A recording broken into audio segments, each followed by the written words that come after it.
Stop. If you're doing this with your money, you are quietly sabotaging your future. Even if you earn well, even if you feel financially responsible, even if nothing looks wrong on the surface. What makes this dangerous is not that it feels reckless. It feels normal. It feels reasonable. It feels justified. And that's exactly why it keeps people financially stuck for decades. Today, I'm going to tell you the one behavior I've seen destroy more financial potential than bad investments, low income, or even debt, and why you need to stop doing it immediately.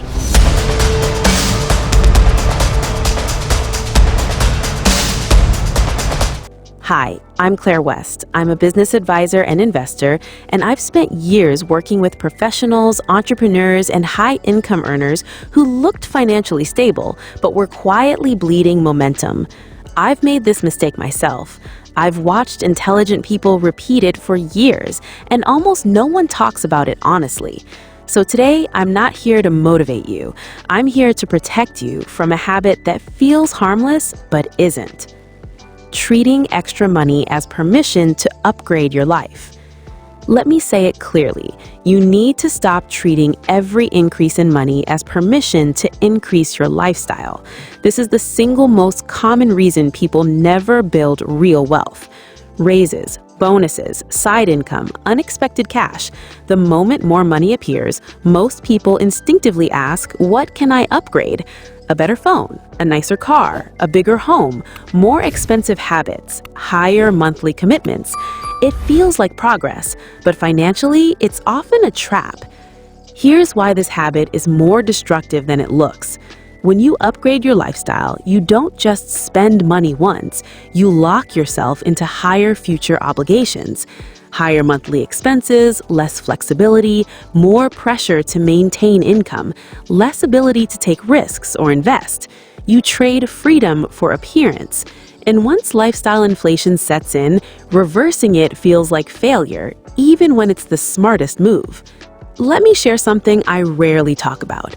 At one point in my career, my income increased significantly within a short time.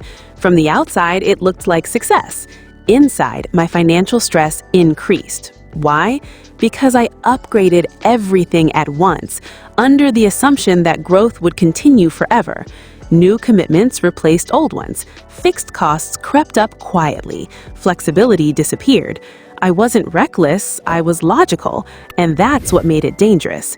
It took one unexpected shift in income to realize how fragile my situation had become.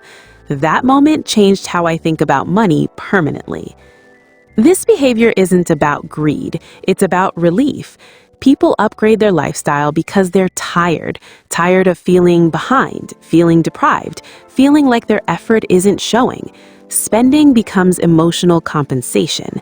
The problem is, money spent for emotional relief never creates long-term security. It creates temporary comfort and permanent pressure. Here's something uncomfortable. Society applauds lifestyle upgrades. New car? Congratulations. Bigger house? You've made it. Expensive habits? You're successful. But society doesn't reward cash reserves, low fixed expenses, optionality, quiet investing, long-term positioning. Those things are invisible, so people choose visible success over invisible strength, and they pay for it later. Most people calculate affordability like this. Can I pay for it this month? Wealthy thinkers ask a different question. What does this cost me in freedom? Every recurring expense reduces your margin for error, limits your ability to pivot, raises the emotional cost of risk. High expenses make you obedient to income.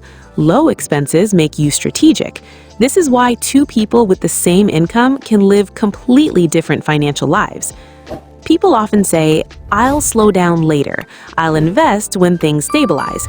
I'll build wealth once I'm comfortable. Comfort delays clarity. The more you inflate your lifestyle, the longer you must work to support it. That's how people end up trapped in jobs they dislike, afraid to change direction, dependent on constant income. Not because they lack opportunity, but because they built a life that requires constant feeding.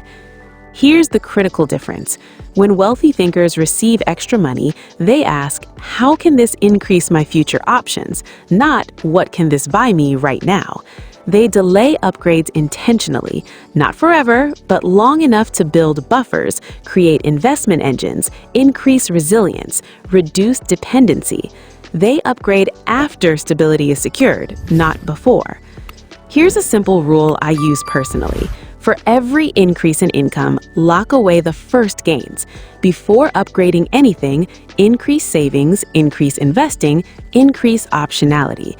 Let your future self feel the benefit before your present self does. Lifestyle upgrades should be a reward for stability, not a reaction to income. Resisting lifestyle inflation often feels like punishment. It can feel as if you're denying yourself rewards you've earned or holding back while others move ahead. That discomfort is real, but it's also meaningful. What you're actually doing is not deprivation. You're protecting something far more valuable: future leverage.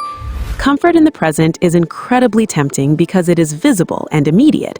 Freedom, on the other hand, is delayed and invisible.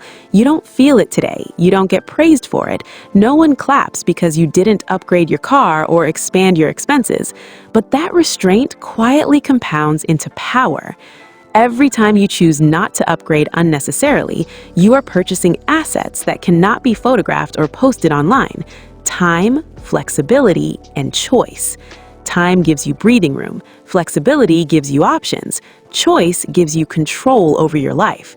These benefits don't trend on social media, but they fundamentally change how your future unfolds. Discomfort here is not a sign you're doing something wrong. It's a signal that you're breaking away from default behavior. Here is the blunt reality that many people spend years avoiding. Most people do not fail financially because they earn too little. They fail because their obligations grow faster than their assets.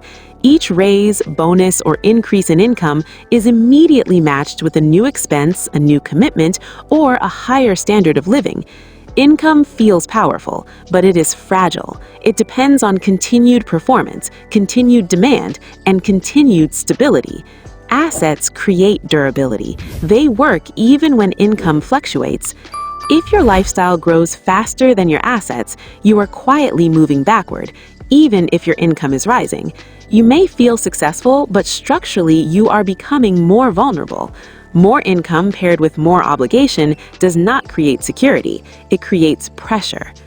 When you stop upgrading your life automatically, something subtle but powerful happens. Your stress decreases because your fixed obligations shrink. Your decision-making improves because fewer choices are driven by financial pressure. Your risk tolerance becomes healthy instead of desperate, and your long-term confidence grows because you are no longer one disruption away from panic. Money stops acting like a master you must constantly serve. It becomes a tool that supports your decisions instead of controlling them. This single shift, delaying lifestyle inflation, often has more impact than complex investment strategies or advanced financial tactics. It creates stability first, and from stability, intelligent growth becomes possible. And that is how control quietly replaces anxiety. Stopping the behavior isn't enough.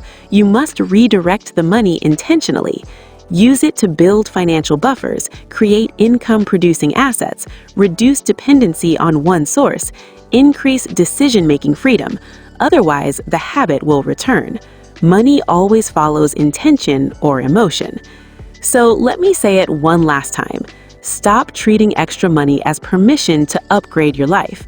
That habit feels harmless, but it quietly delays freedom, multiplies pressure, and locks people into cycles they never planned for.